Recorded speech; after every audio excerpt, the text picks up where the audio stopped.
So this is a mid-60-year-old gentleman who had a fall when he was 20 years old. That's 40 years ago, and who was treated conservatively. Now, as we can imagine, at those time, 4 decades back, barely any distal radius fracture underwent surgery. Right, most of them were conservatively managed.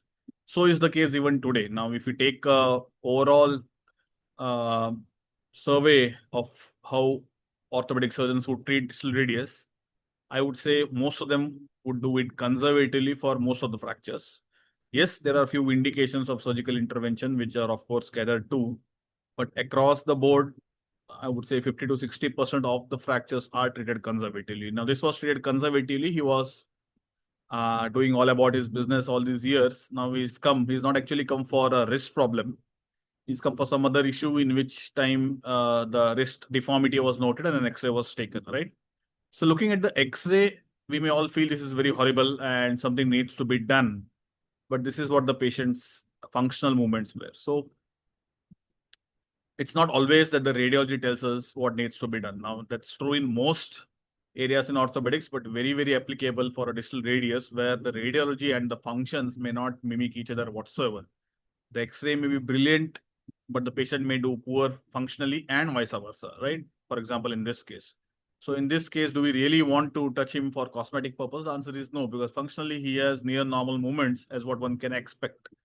So not all malunited distal radius fractures are symptomatic. Now, radiological malunion does not necessarily mean functional issues. This is one thing we need to deeply put in our mind, that we don't treat the X-rays, but we treat the patient as a whole, right? So this is way back in 1814. Abraham Colles had made this statement that for Colles fractures, that is a distal radius fracture, one consolation only remains, that the limb at some remote point again will enjoy perfect freedom in all its motions and be completely exempt from pain. Right? So this was more than 2 centuries ago where this statement was made. This is valid even today, mostly. I will not say this is perfect to the point, but yes, in most of the circumstances, we see to it that the patients are okay with the outcome and they are doing about their business. Because all said and done, the wrist does not require complete 90 degrees of volar flexion and dorsiflexion. The most of the functional things that we do on a day-to-day basis involves about 20 to 30 degrees of volar flexion and dorsiflexion. So if that arc of movement has got back 30 degrees on each side, most patients are happy as long as they are not painful, right? So all it requires is a painless joint and good enough arc of movements, not even 50% of the normal, right? So that's why this statement is very valid. But having said that, yes, there are incidences where the patients will not be happy with their wrist due to certain challenges, which we will look into as we proceed in this particular talk, right? If you go by radiology only, so there are definitions laid down for malunion. When will you call a fracture malunited in a distal radius? That means what are not the acceptable criteria of union for a distal radius. So any patient whose distal radius is united with more than 10-degree dorsal tilt, 15-degree palmar tilt, 3 millimeter or more of radial shortening, and less than 10 degrees of radial inclinations are radiological definition of malunion. Again, mind you, does not mean intervention is required. The function, the patient decides that, right? So this is the definition, that when we can label that this particular fracture is going into malunion is these four entities. If it's there, any one of these is there, we can call it as a malunion. Now, what exactly happens in malunion? Now, why is malunion that bad for a wrist, right? So again, we need to understand the biomechanics behind malunion. Whenever there is a volar tilt decrease, for example, what we see on this X-ray over here. So normal, we know it's about 10 degrees volar tilt. Now this is become 0 and in fact become minus. This has become minus 15, 20 degrees of dorsal tilt. So that is minus volar tilt. So volar tilt has decreased. Now, obviously, we can understand that this decreases flexion. All of us will understand that looking at the X-ray, that the patient will have a good enough arc of dorsiflexion, but will lose a significant amount of volar flexion, right? But along with that, the supination also is lost. Now, mind you, whenever the distal radius tilts, it directly affects the distal radial ulnar joint. So without having any injury in the distal radial ulnar joint, with having the distal radial ulnar joint virgin, even then the patient may lose on supination and pronation movements. So whenever you see across a patient who has decreased supination and pronation with the malunion distal radius, do not think automatically that the distal radial ulnar joint is involved. It might have been involved indirectly, like this example. Similarly, when we have an increase in the volar tilt, like what we see over here, there will be a decreased extension, that is decreased dorsiflexion and decreased pronation. Okay. So we have a decreased pronation because of increase in volar tilt, and we have a decrease in supination because of a decrease in dorsal tilt. So we need to remember that. So why is this important? That our assessment of whether we need to tackle only the distal radius or even the distal radial ulnar joint is dependent on this particular thing, right? So this tells us whether only distal radius tackling will help us gain back whatever the patient has lost. Again, decrease in radial inclination. Now, if you see into this example, what has actually happened, let me just highlight that.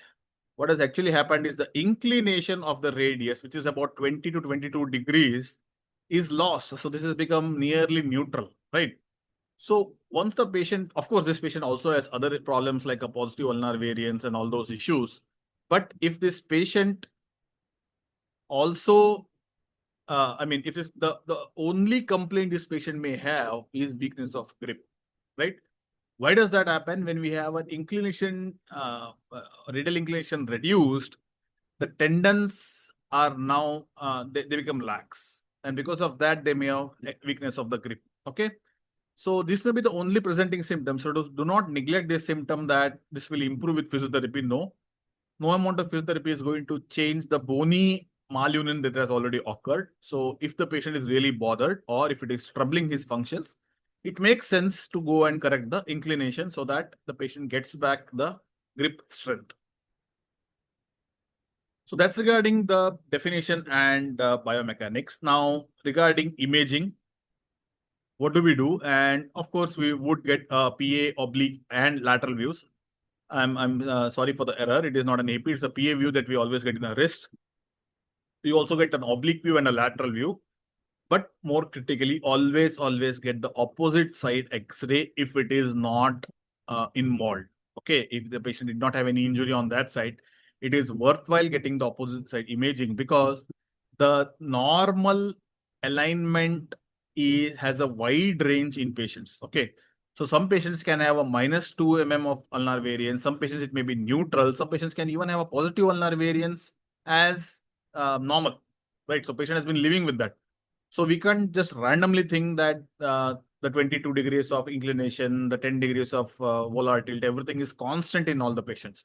So what we need to do when we are correcting the malunion is, of course, taking the opposite side, matching it and trying to get it back to that alignment that the patient had on the opposite side. Okay, considering that that was normal.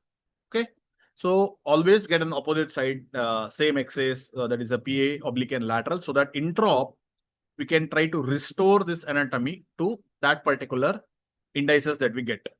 CT is very, very important, especially if there is an intra-articular involvement or if it's a long-standing distal radius extra-articular malunion when we are suspecting issues with the sigmoid notch. Now, if you look into this, this is the sigmoid notch, which is broken, of course, but there are some debris in the sigmoid notch also, right?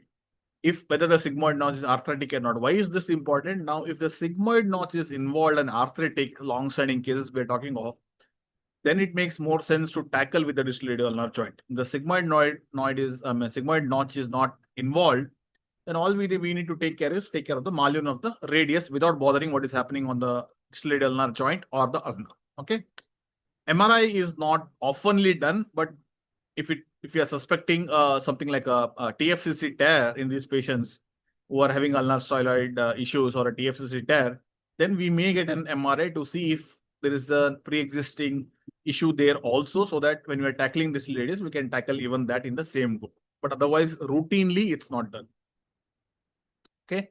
Some theory question perspective, what are the types? Of course, Jesse Jupiter has described two types. One is called a nascent type, means it is subacute in the sense the patient just had a fracture. This is about 6 weeks to 14 weeks since the injury. You are already seeing a change in the parameters. It is not completely united yet, but you may still call it a malunion because once it goes on to unite, it is going to go on and unite in those abnormal radiological parameters that we just defined. So this is nascent.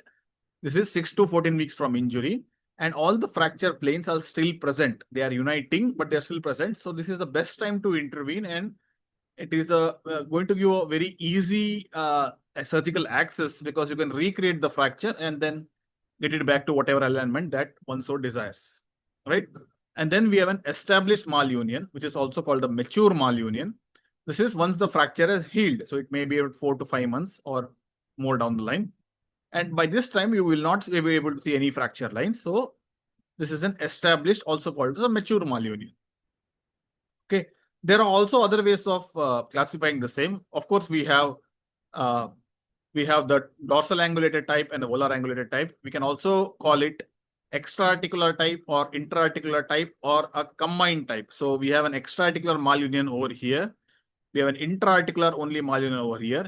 Here we have a combined, which looks extra-articular, mind you, but then when we draw the lines of the inclination, we realize that there is a huge step off both in PA as well as in lateral view. And only tackling extra-articular part is not going to do well for this patient because this step off is going to straight off cause painful joint to him and he's not going to be happy with that. So always look into access very, very critically to see if the patient has only an extra-articular malunion or the patient also has an intra-articular component with that, which needs to be addressed, right? So that is the extra-articular part, which I'm pretty sure no one is going to miss. And this is the other type that I'm talking of, that whether it is dorsally angulated or volarly angulated, all we need to see is what is happening to the lunate, whether the lunate is dorsal compared to the mid shaft of the radius in the lateral view or volar compared to the shaft of the radius. Okay, that's how it is differentiated. One other thing that all of us need to look into X-rays, especially the long-standing malunions ones, are what is the ERLF, that is the effective radio-lunar flexion angle. Okay, so effective radio-lunar flexion angle. So how do we do that? If we draw a line, this is done in the lateral view. If we draw a line along the axis of the radius shaft, and then draw a line along the axis of the distal radius. We all know now this is malunion, maybe an extra-articular malunion in this case. This is a dorsally angulated extra-articular malunion, it looks like. But we should also see what is happening to the lunate and the other carpals. So if we draw a line along the mid-axis of the lunate and draw a line along the carpus, whether the lunate is in continuity with the line of the distal radius or not. Now, if you look into this, if we extend this line of the distal radius, this line and this line is going to mimic, right? So the lunate has tilted along with the distal radius. Whereas in the other case, the lunate and carpus, all of them have tilted away. I mean, it is not along with the distal radius now, okay? So this happens in long-standing cases where we see that the lunate is not along with the distal radius, it is behaving on its own. So that means the carpus is already adapted to the distal radius. Now, in these cases, if we go and do a distal radius osteotomy and correct the distal radius angulations, these patients may not do well because now the carpus will be malaligned badly. Okay. Whereas in these cases where the lunate and distal radius are in one line, if we correct the distal radius, automatically everything falls in place. So long-standing malunions, be aware, look into this. If the patient has already adapted to this, it was so much long-standing, then it is worthwhile telling these patients that only a bony correction may not help. In fact, it may worsen his particular symptoms and he may require something like fusion or other salvage options and not a corrective osteotomy, right? So what are the goals if we are considering surgery? Goals of corrective osteotomy? Of course, we need to restore the articular congruity. That means get back to all the anatomical radiological parameters that we just spoke about. So articular congruity of both, that is the radiocarpal as well as the distal radial nerve joint. We need to look into both of these and effectively get back this to normal. Correct the radial height, tilt, and inclination, and align the carpus to the radius shaft. That's what I was talking of. If the ERLF, the effective radial lunate flexion angle, is already changed, that means if you do a corrective osteotomy, then the lunate will no more be in alignment with the distal radius, and that will not be a good outcome for the patient. So these are the goals of any of the corrective osteotomy that we are going to do.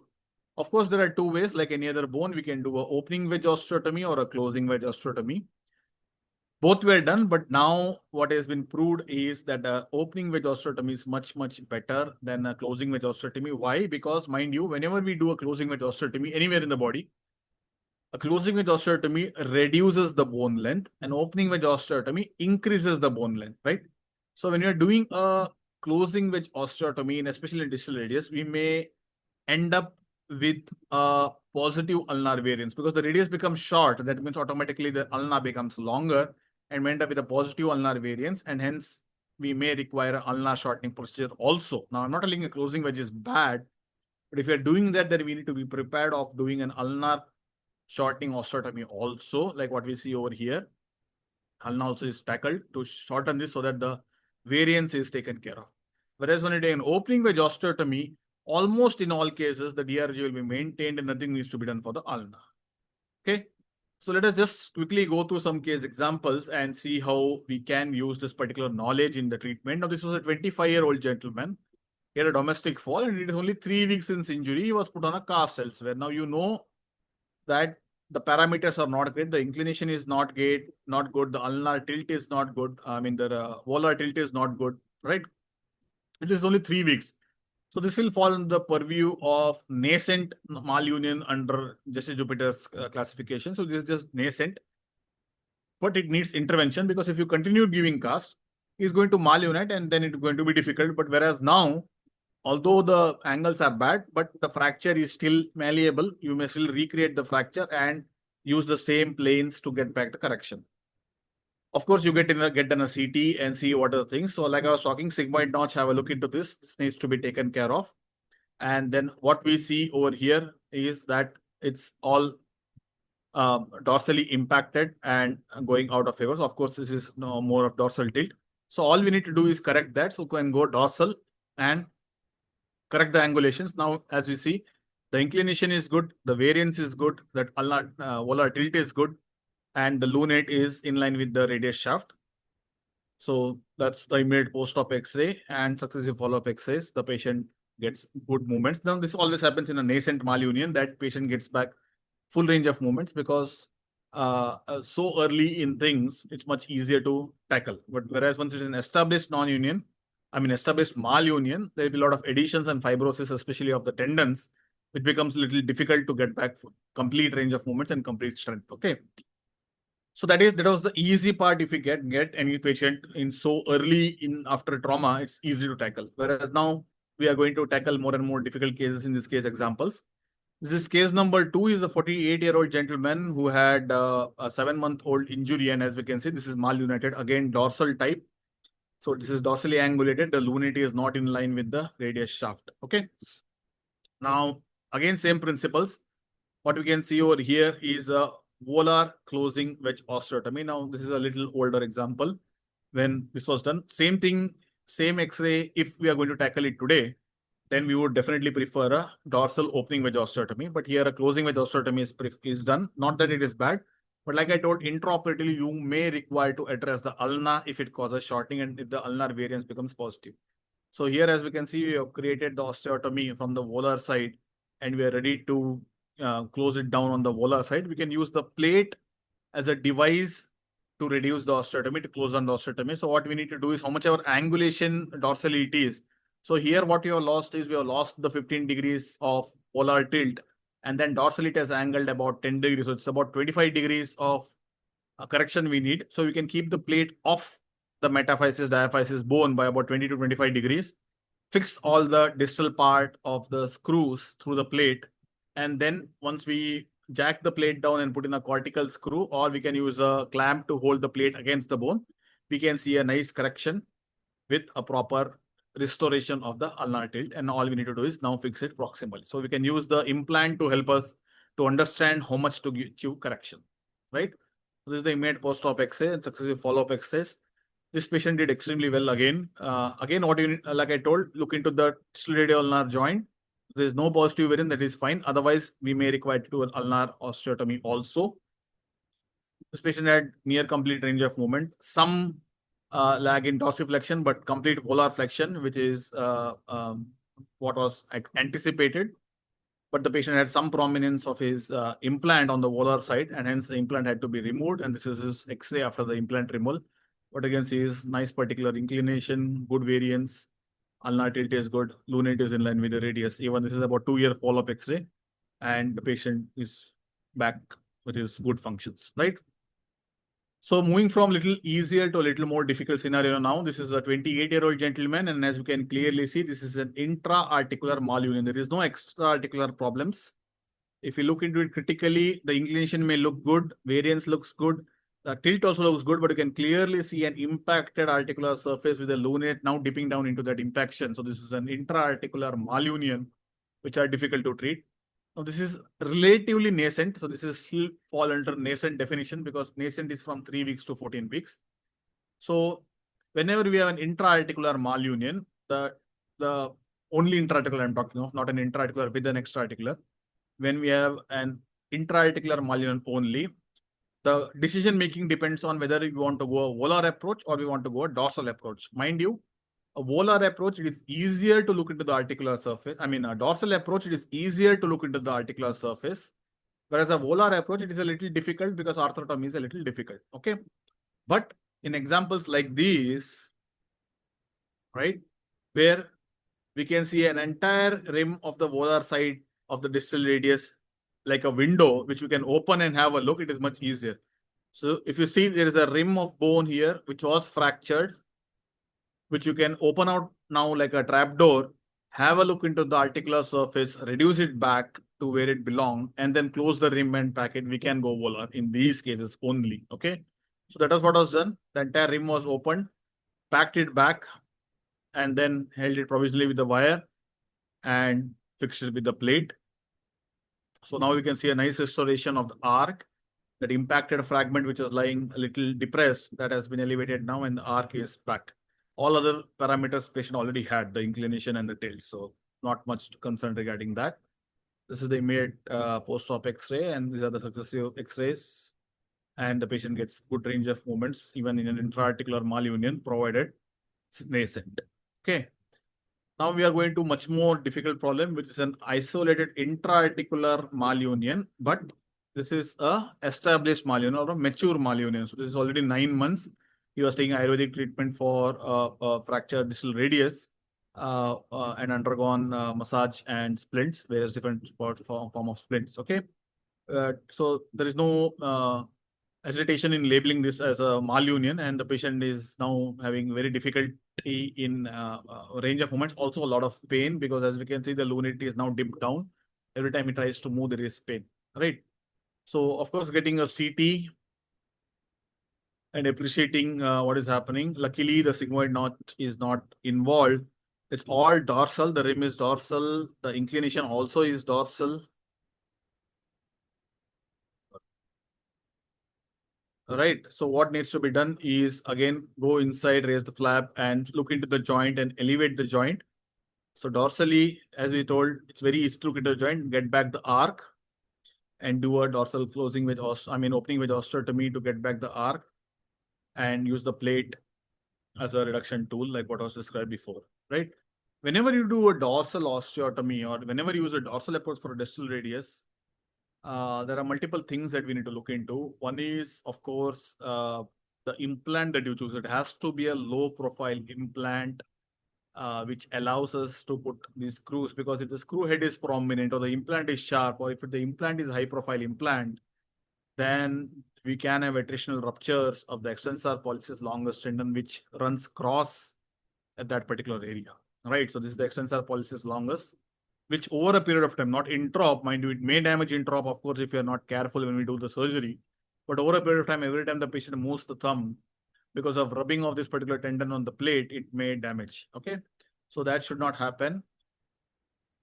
So, and intra-op, always look into whether we have achieved the complete range of movement. So that's the volar flexion, dorsiflexion achieved well. Mind you, this was an intra-articular malunion. And look into pronation, supination also. Okay. What happens is, because we will lose some length of the radius, we may end up with a decreased pronation or supination, which needs to be taken care of. In such a case, if we lost it in trop, then we can tackle it on the ulnar side with the ulnar shortening osteotomy, right? So this is the immediate post-op X-ray and successive follow-up X-rays. That's the range of movement that the patient has. Like expected, the patient gets back good volar flexion. A little bit of dorsiflexion is lost, but otherwise pronation and supination also is good. Okay. Are there any contraindications for an osteotomy? It's absolutely yes. The long-standing ones look into what is happening to the radiocarpal joint. There's already an evidence of radiocarpal arthritis. We may correct the alignments, but these will be a painful joint and the patient will not get the benefit of a surgical correction, right? If there is a fixed carpal instability, like what I showed, the effective radial lunate flexion angle, which is already fixed, the carpus is already adapted to that, then it is a contraindication for a corrective osteotomy. We may have to end up with the arthrodesis or other salvage options. And severe osteoporosis is a contraindication because now implant will not hold and you may end up with non-union or more disastrous complications. So severe osteoporosis, it's there. It's much better not to treat these patients with a corrective osteotomy, right? So if we cannot treat them with corrective osteotomy, then what other salvage options do we have? The salvage options do we have are what we do on the ulnar side.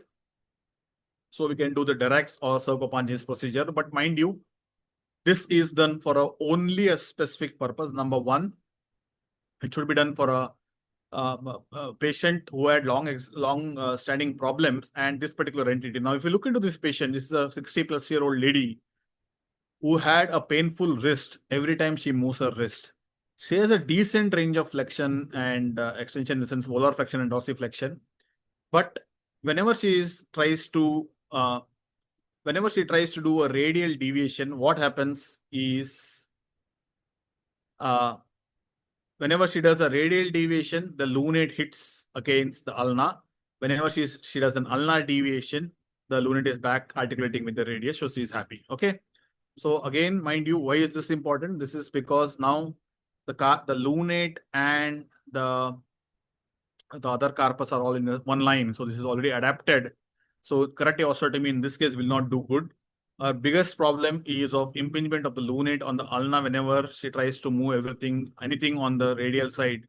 So it goes and impinges against the ulna and causes problems. So these are the selected indications where all you need to do is tackle the ulna, shorten the ulna and fix it to the distal radius so that this particular impingement is gone and the pain is gone. Okay.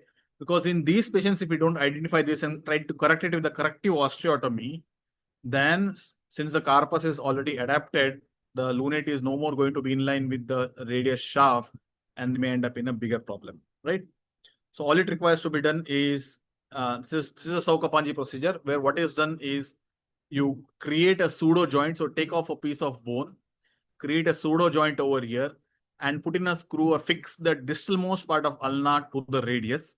So with this, whatever pronation supination movement has to happen, it will happen in this particular pseudo joint, and the impingement of the lunate onto the radius will no more be an issue. Okay. So mind you, this is not done in all cases. It's done as a salvage option when osteotomy cannot be done. Okay. So this is about 2 years down the line where things remain the same. So we still see a pseudo joint where the movements will be happening. So patient has now got near normal pronation and supination. I'm not saying complete. Pronation is full. Supination is slight restriction, but otherwise it is a painless wrist and she is very happy with her outcome of the wrist because flexion, extension, flexion, dorsiflexion and volar flexion the patient already had, right? So whatever the pain component was there because of the impingement of the lunate on the distal part of ulna has been taken care of now. So understand what the issue is, then plan your surgery. Everyone will not benefit with the same type of a surgery. So that's the difference between a distal radius malunion and most other malunions that we talk of. In most other malunions in the body, all you need to take care of the alignment, correct the alignment, and things are back to normal. Whereas here, we have the radiocarpal joint to look into, we have the radio-ulnar joint to look into, also the distal radius where whether there is step or not. Plus, we need to look into what is happening into carpus. There are so many things that ultimately decide what you want to do for the patient, right? So all said and done, distal radius malunion, although osteotomy seems to be simple and straightforward, there can be some complications. The biggest complication is tendon injury, both volar as well as dorsal. Like what I showed, it is way too close to the tendons, especially in long-standing ones where you have these adhesions. When you're trying to open and go up to the bone, that itself may cause a lot of damage to the tendons, right? The surgery for a malunion may end up in a malunion. This may sound funny, but it is true because we may correct certain elements, but may not be able to correct all the elements. For example, in most of the X-rays that we saw, we were able to collect the volar tilt, right? What if the patient also had issues with the inclination? There are so many things that you need to correct: inclination, tilt, variance. So some of them may not be able you be able to correct. You may not be able to judge it and then fix it in that way, and that itself goes into malunion. Or whatever correction we did and fixed it, the fixation may not be stable enough, and it may ultimately malunite. So that's also a complication of a distal radius fracture corrective surgeries. Distal radius malunion fractures corrective surgeries. And of course, the other complication is the median nerve neuropathy, because whenever the patient has a significant volar tilt over a long-standing period and you stretch it out dorsally, right, with either a volar corrective volar opening osteotomy or a dorsal closing osteotomy, because of the stretching, they may end up with a carpal tunnel syndrome. So that's why the recommendation universal now is for long-standing distal radius malunions, if you are going volar, do a formal carpal tunnel release. Do not leave it anything by chance. Do a formal carpal tunnel release, right?